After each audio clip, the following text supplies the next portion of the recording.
Assalamualaikum warahmatullahi wabarakatuh.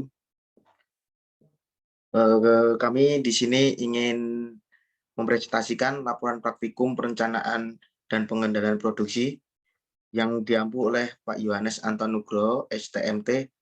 Kelompok kami yang beranggotakan Dika Aprian Pratama dengan NIM 5200611092. Kemudian saya sendiri, Ramdan Haji Nugraha, 5200611127. Evan Kurniawan 5200611200.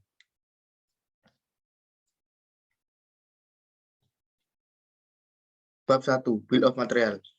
Bill of Material atau yang sering disingkat BUM merupakan dokumen yang berisi struktur suatu produk. BUM digunakan untuk menunjukkan struktur dan hubungan antara final produk, sub-assembly, bagian-bagian penyusun produk utama, dan parts of material. Pada BUM juga didapatkan penjelasan-penjelasan lain mengenai suatu produk dan bagian-bagiannya. Di antaranya BUM level, part number, part name, price, description, quantity, unit of measure, procurement type, reference, basic notes, BUM notes. Ini adalah tabel BUM yang kami buat pada kelompok ini. Ada dinding 1, dinding 2, dinding 3, dan sebagainya. Jumlah step perakitan ada 2, 2, 1, dan sebagainya. Status MAC semua. Harga unit 10.000, 7.000, 15.000, dan seterusnya. Dan ini harga keseluruhan 20.000, 14.000, 15.000, dan seterusnya. Inilah gambar diagram BUM di atas. Bagian-bagian pertama ini adalah rangka, bagian rangkanya. Kemudian ini komponen bagian rangka. Kemudian ini bagian laji, ada 3 laji. Dan ini bagian komponen bagian laji. Analisis dan pembahasan. Kabinet adalah kotak atau lemari dengan rak atau laci untuk menyimpan atau memajang barang. Beberapa lemari berdiri sendiri, sementara yang lain dibangun ke dinding atau melekat padanya seperti lemari obat. Lemari biasanya terbuat dari kayu, baja berlapis, atau bahan sintetis. Bab 2, forecasting. Latar belakang. Metode forecasting adalah salah satu metode untuk melakukan perencanaan serta pengendalian produksi. Selain itu, forecasting juga didefinisikan sebagai alat bantu untuk melakukan perencanaan yang efektif dan efisien. Sebagai contoh, seperti meramalkan tingkat permintaan suatu produk atau peramalan terhadap harga dagang sapi di masa lebaran, dan lain sebagainya. Umumnya, kegiatan forecasting ini dilakukan oleh bagian pemasaran, sehingga hasilnya sering disebut ramalan permintaan, dan hasil tersebut yang akan digunakan sebagai informasi untuk menentukan aktivitas perusahaan. Data dari hasil kegiatan forecasting ini biasanya digunakan untuk memperkirakan jumlah permintaan pelanggan. Hal ini berkaitan dengan ketepatan jumlah produk yang akan diproduksi. 2.2 Pengumpulan data. Ini data yang kami ambil pada bulan Januari sampai Juli tahunnya 2019 sampai 2021. Enggak, di Januari sampai Desember. Kemudian plot datanya. Ini gambar time series plot of penjualan. Pada gambar dapat dilihat bahwa data penjualan cenderung naik turun atau terjadi fluktuasi selama periode tahun 2019 sampai 2021. Plot data di atas termasuk ke dalam plot data tren. Plot data kasus penjualan pada gambar 2.1 menunjukkan secara visual data masih belum stasioner dalam ragam varians dan stasioner dalam rata-rata range. Pengolahan. Data yang stasioner fluktuasi, datanya berada di sekitar nilai rata-rata dan konstan terhadap waktu. Data dapat digunakan untuk peramalan jika suatu stasioner, maka data perlu distasionerkan agar memenuhi syarat asumsi awal. Data dapat tidak stasioner dalam ragam varians maupun tidak stasioner dalam rata-rata means. Data tidak stasioner dalam varians atau ragam, maka data akan ditransformasikan dengan bantuan transformasi blok. Sedangkan jika data tidak standar dalam rata-rata atau means, maka data akan dilakukan difference. Gambar titik 2, pokok plot of penjualan. Berdasar gambar di atas, nilai rounded value 0,00 menunjukkan jika data masih belum stasioner terhadap varians. Data stasioner dalam varian jika nilai rounded value bernilai 1 atau lebih dari 1. Data yang belum stasioner dapat dalam varian, maka data perlu ditransformasikan agar nilai lambda atau rounded value lebih besar sama dengan 1. Gambar 2.1 pokok plot of trans 1. Pada gambar menunjukkan jika nilai round value pada pokok plot sebesar 0,97. Nilai lambda tersebut bernilai kurang dari 1 dengan selang kepercayaan sebesar 95%. Nilai rounded value sebesar minus 0,97 menunjukkan jika data penjualan belum stasioner dalam varian. Oleh karena itu harus dilakukan transformasi data kedua. Gambar 2.4 trans 2. Pada gambar menunjukkan jika nilai rounded value pada pokok plot sebesar 1,00. Nilai lambda tersebut sudah bernilai lebih besar sama dengan 1 dengan selang kepercayaan sebesar 95%. Nilai rounded value sebesar 1,00 menunjukkan jika data penjualan sudah stasioner dan varians. Gambar titik 5. Pada gambar dapat dilihat bahwa dua leg pertama pada plot ACF menunjukkan melewati garis merah. Garis merah adalah selang kepercayaan atau batas signifikan autokorelasi karena kurang dari 3 leg pertama pada plot ACF yang telah melewati garis merah menunjukkan data sudah tidak terdapat autokorelasi dan data stasioner dalam means sehingga tidak perlu dilakukan diferensiasi. Plot PACF partial autocorrelation function pada gambar 2.6 menunjukkan bahwa hanya leg pertama yang melewati batas autokorelasi. Hasil identifikasi pada plot PACF dan ACF menunjukkan data telah stasioner dalam means. Pengujian model parameter. Model 1.02. Pada model ini terjadi error proses forecasting sehingga digunakan modeling yang lain. Model 0,02 menunjukkan pada gambar di sini. Model 0,01 menunjukkan data pada gambar di sini. Berdasarkan hasil pengujian model tersebut diperoleh hasil sebagai berikut. 1.02 terjadi error 0,02, MA1, MA2, MA1-nya 0,00, MA2-nya 0,002, MSC-nya 1382000, keputusannya signifikan. Sedangkan pada 0,01, MA1 0,0001838,640 signifikan juga. Berdasarkan tabel di atas, maka model yang paling digunakan adalah model 0,02 karena memiliki nilai V-value yang signifikan dan memiliki nilai MSI yang paling rendah. 2.6 forecasting. Berikut merupakan hasil forecasting penjualan untuk periode 6 bulan. Bulan Januari, Februari, Maret, April, Mei, Juni. Forecasting pada bulan Januari sebesar 5.602, Februari 4.937, Maret 5.106, April 5.060, Mei 4.870, Juni 5.432. Bab 3 akan dibacakan oleh Mas Dika Abrian Pratama.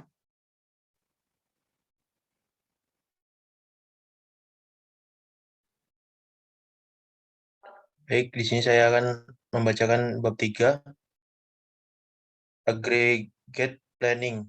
Yang pertama, latar belakang. PT XYZ Sejahtera memperoleh permintaan kapasitas waktu kerja reguler, lembur, dan subkontak produk mini kabinet untuk per 6 bulan ke depan.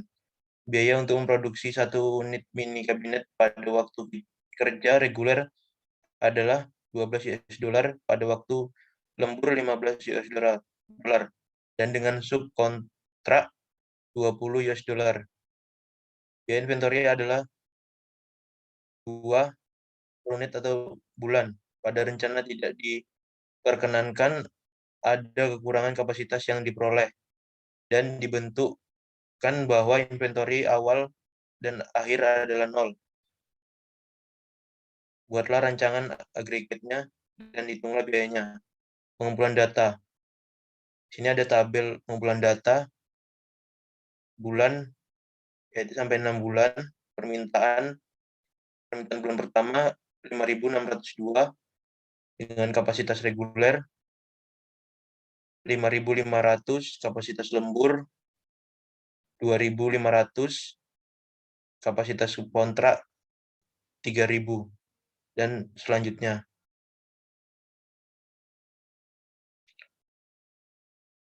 Pengolahan data. Yang bulan pertama, periode pertama dengan regulernya tadi yaitu 5.500, overtime 102, subkontrak 20 dengan kapasitasnya 5.500, 2.500, 3.000 dan seterusnya juga ada di bawahnya datanya.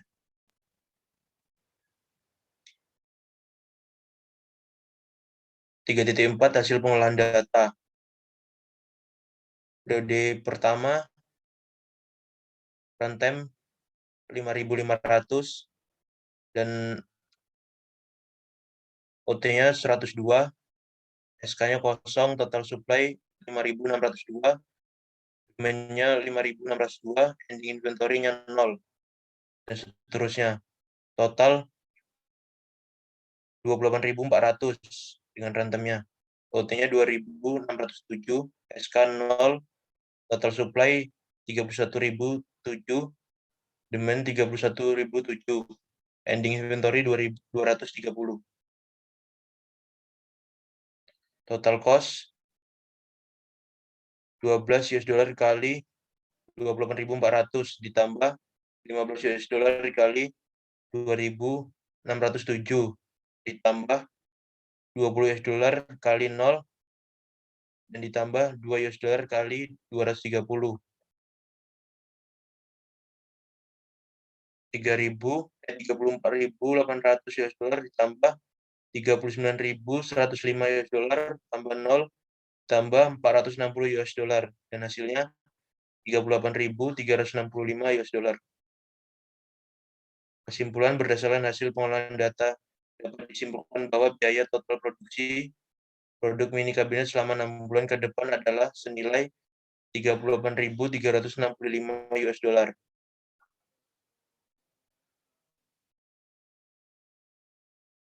Selanjutnya akan dibacakan oleh Mas Evan Kurniawan. Bab 4, Master Production Schedule, MPS. Latar belakang, Master Production Schedule atau MPS merupakan suatu pernyataan tentang produk akhir dari suatu perusahaan industri manufaktur yang merencanakan produksi output berkaitan dengan kuantitas dan periode waktu. Apabila diketahui pemilih produk mini kabinet yang diproduksi terdiri dari satu jenis produk yaitu luxury. Proporsi untuk mini kabinet luxury adalah 65%. Apabila diketahui untuk produk luxury terdapat on-hand-nya 2.000, sedangkan untuk lot size-nya 2.500 dan customer order yang sudah masuk untuk minggu 1 sampai 24 adalah sebagai berikut. Buatlah jadwal induksi produk pada mini kabinet tersebut. Pada titik 2, pengumpulan data. Berikut merupakan jumlah peramalan permintaan bulan Januari hingga Juni 2022 seperti ditunjukkan di bawah ini. Pada bulan Januari terdapat permintaan 5.602, Februari 4.937, Maret 5.106, April 5.060, Mei 4.870, Juni 5.432. Dan customer order dari minggu pertama hingga minggu ke-24 sebagai gambar di bawah ini. Pengolahan data, tabel 4.3, jenisnya hanya satu yaitu luxury dan proporsinya 65%. Peramalan per unitnya Januari 3.641, peramalan mingguan produk A 910. Dan pada Februari produk A 3209, peramalan mingguannya adalah 802. Dan pada bulan Maret 3319, peramalan mingguannya 830. Pada bulan April 3289 dan peramalan mingguannya adalah 822. Pada bulan Mei 3166, peramalan mingguan produknya adalah 791. Pada bulan Juni 3531, peramalan mingguannya adalah 483. Di bawah ini adalah pada tabel titik 4.5. Ini merupakan tabel dari MPS produk A.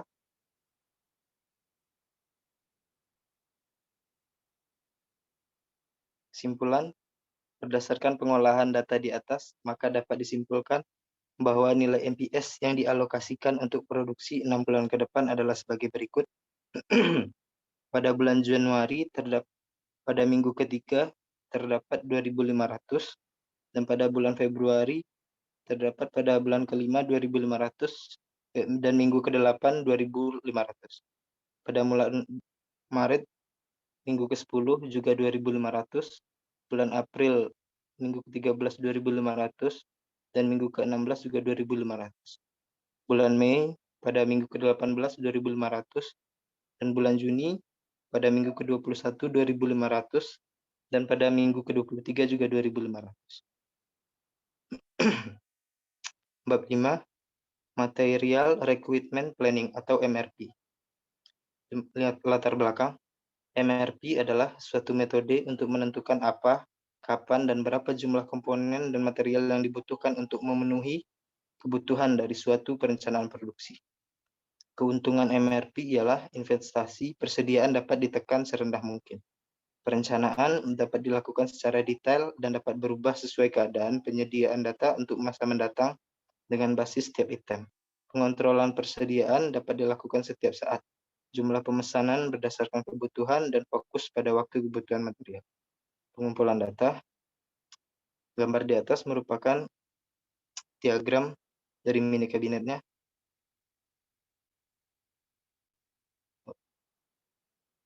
Tabel 5.3 adalah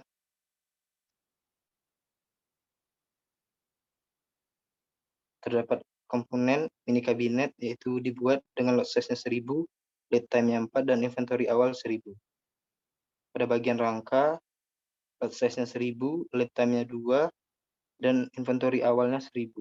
Pada laci, lot size-nya 3000, lead time-nya 1 minggu, dan inventory awalnya 3000. Dan pada bagian kaki, lot size-nya 4000, lead time-nya 1 minggu, dan inventory awalnya 4000. Pada dinding 1 hingga seterusnya seperti tabel berikut. Pengolahan data.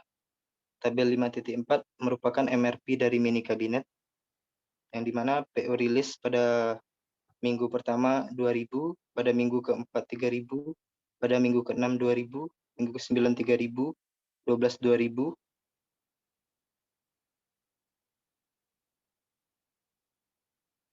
minggu ke-14 3000, 17 2000, dan 19 3000.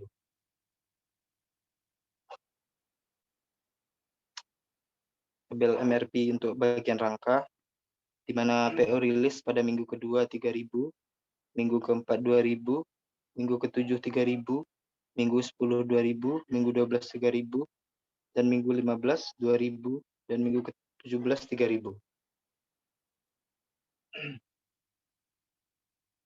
Dan MRP untuk laci, PO rilisnya pada minggu ketiga 9000, minggu kelima 6000, minggu ke-8 9000, 11 6000, 13 9000, 16 6000, 18 9000. Dan untuk tabel 5.7 MRP kaki, PO rilisnya pada minggu ketiga 12.000, pada minggu kelima 8.000, pada minggu ke-8 12.000, pada minggu ke-11 8.000, pada minggu 13 12.000, pada minggu ke-16 8.000, dan 18 12.000. Tabel 5.8 MRP dinding 1. yang dimana PO rilisnya pada minggu pertama 4.800, minggu ketiga 4.800, minggu ke-6 6.000, minggu ke-9 3.600, minggu ke-11 6.000, minggu ke-14 3.600, dan minggu ke-16 6.000.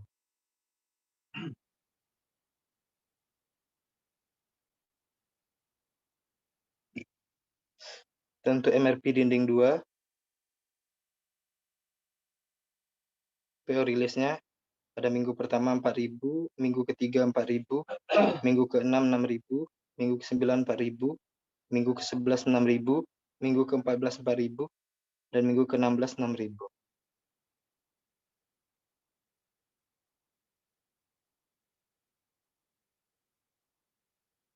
Dan pada MRP penyangga laci, PO rilisnya pada minggu pertama 6.000, minggu ketiga 3.000, minggu ke-6 6.000, minggu ke-9 4.500, minggu ke-11 6.000, minggu ke-14 4.500, minggu ke-16 6.000. Tabel 5.11 MRP alas laci, PO rilisnya 25.000 pada minggu pertama, pada minggu ketiga 20.000, pada minggu ke-6 25.000, minggu ke-9 20.000, minggu ke-11 25.000, minggu ke-14 20.000, dan minggu ke-16 25.000. Dan tabel 5.11 MRP muka laci, PO rilisnya 27.000 pada minggu pertama, minggu ketiga 18.000, minggu ke-6 27.000, minggu ke-9 18.000, minggu ke-11 27.000, minggu ke-14 18.000, minggu ke-16 27.000. Dan MRP dinding laci 1, PO rilisnya pada minggu kedua 52.000, minggu keempat 36.000, minggu ke-7 54.000, minggu ke-10 36.000, minggu ke-12 54.000, minggu ke-15 36.000, minggu ke-17 54.000.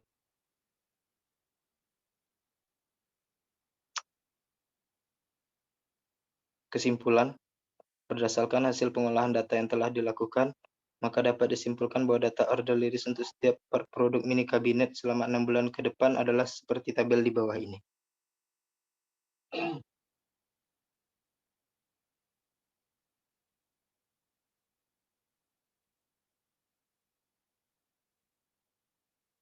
Selanjutnya, bab 6 akan dibacakan oleh Saudara Dika.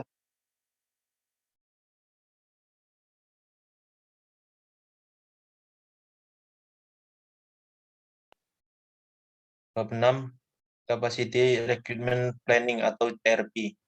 Pertama, latar belakang kapasitas recruitment planning adalah salah satu untuk mencari kesesuaian antara jadwal MRP dan kapasitas produk dan perusahaan pada CRP dilakukan. Penentuan beban kerja yang terjadi di setiap stasiun kerja selama periode perencanaan. CRP digunakan untuk perbaikan CIP pada MRP adalah dijalankan.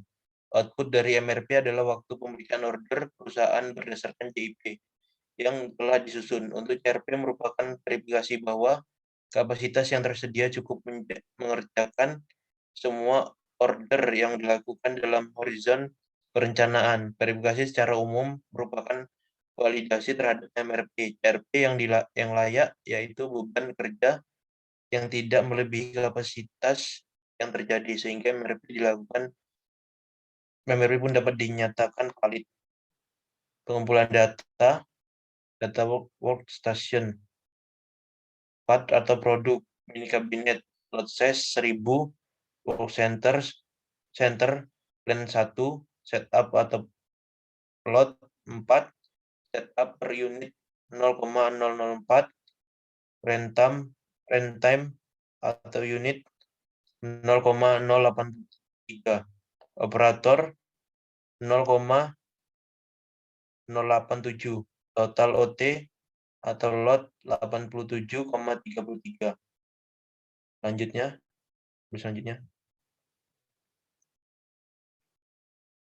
Tabel 6.2 order release mini kabinet.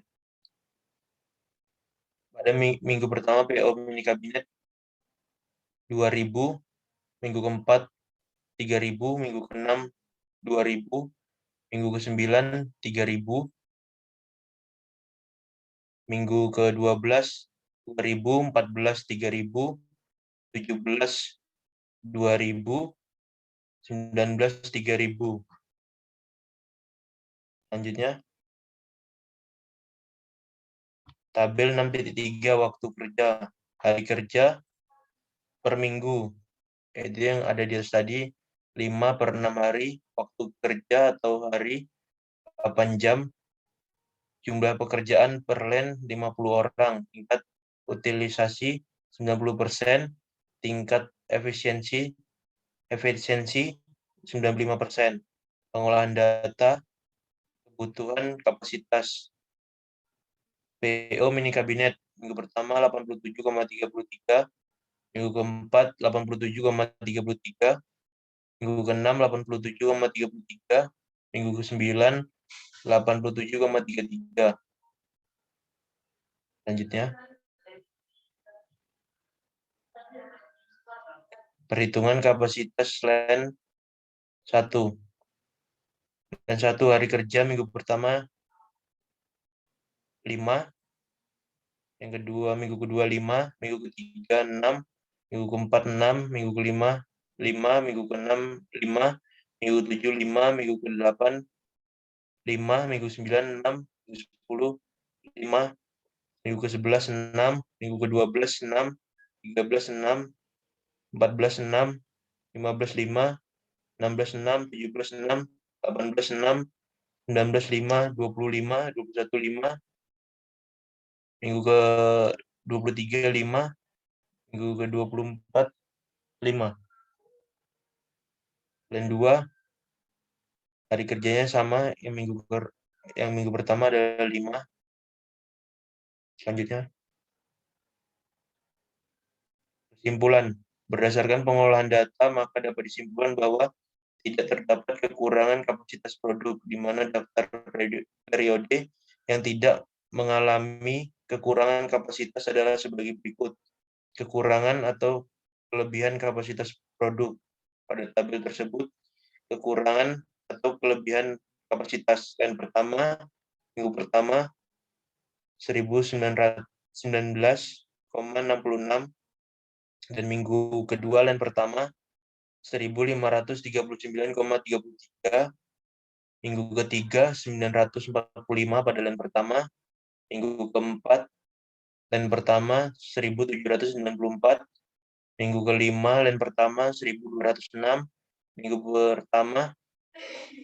keenam len pertama 1919,66, minggu ketujuh len pertama 1539,33, minggu ke-8 len pertama 1206, minggu ke-9 len pertama 1361,66, minggu ke-10 1539,33, minggu ke-11 len pertama 945, minggu ke-12 len pertama 1794, minggu ke-13 len pertama 1548, minggu ke-14 len pertama 1361,66, minggu ke-15 len pertama 1539,33, minggu ke-16 945, minggu ke-17 len pertama 1794, minggu ke-18 len pertama 1548, minggu ke-19 len pertama 1622,66. Dan kedua, minggu pertama 915,33, minggu kedua len kedua 1783,33, minggu ketiga len kedua 915,33, minggu keempat len kedua 1783,33, minggu kelima len kedua kosong, minggu ke-6 len kedua 1257,33, minggu ke-7 len kedua 1441,33, minggu ke-8 len kedua kosong, minggu ke-9 dan kedua 915,33, minggu ke-10 dan kedua 1.783,33, minggu ke-11 dan kedua 915,33, minggu ke-12 dan kedua 1.783,33, minggu 13 kosong, minggu ke-14 1.257,33, minggu ke-15 1.441,33, minggu ke-16 dan kedua 915,33, minggu ke-17 dan kedua 1.783. Selanjutnya.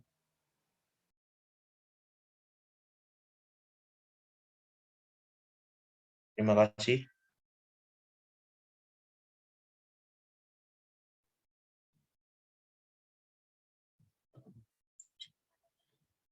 Demikian presentasi dari kelompok kami.